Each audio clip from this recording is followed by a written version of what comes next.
Kay Grayson spent the majority of her life alongside wild bears in North Carolina. She had a close relationship with them, defending these animals against poachers, inviting them into her home, and even feeding them with her hands.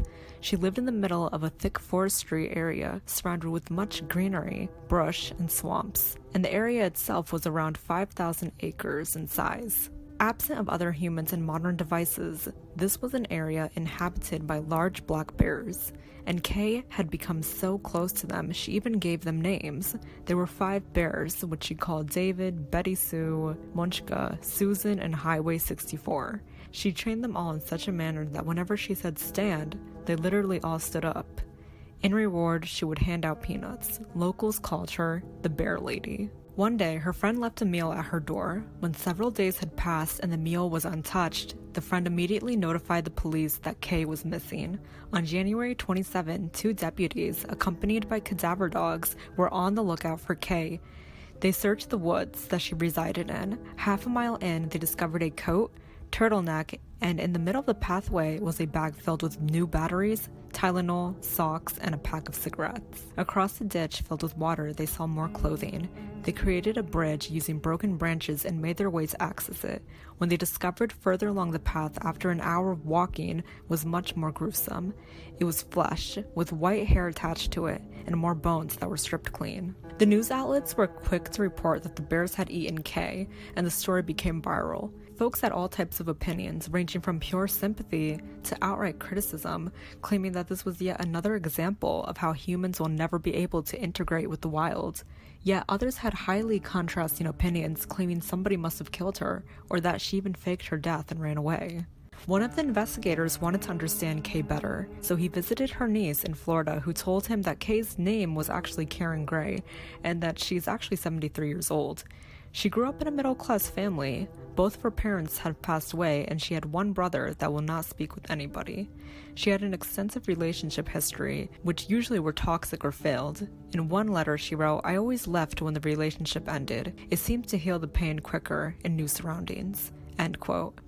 She expressed finding the right man for herself. She left a marriage 6 months in when she realized it wasn't for her. In February 1986, Kay became infatuated by nature when she was asked to help a man sell and renovate 1,400 acres of land.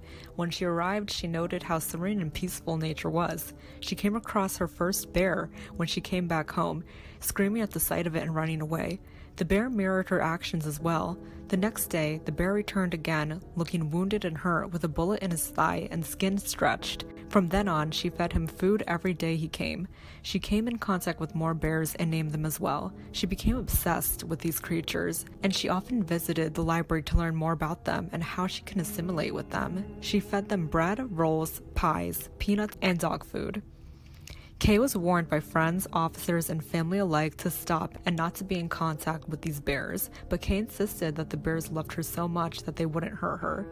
Home videos seem to support this, as it shows the bears playing with her like puppies do and listening to her every command. She would also care for their wounds and illnesses, and even at times let them sleep with her. She was known as the mother of the bears, caring for about 20 bears. A bear hunting group by the name of BKB abused the bear hunting rules, often trespassing into Kay's private property to kill bears outside the legal limit of 1 bear past hunting seasons.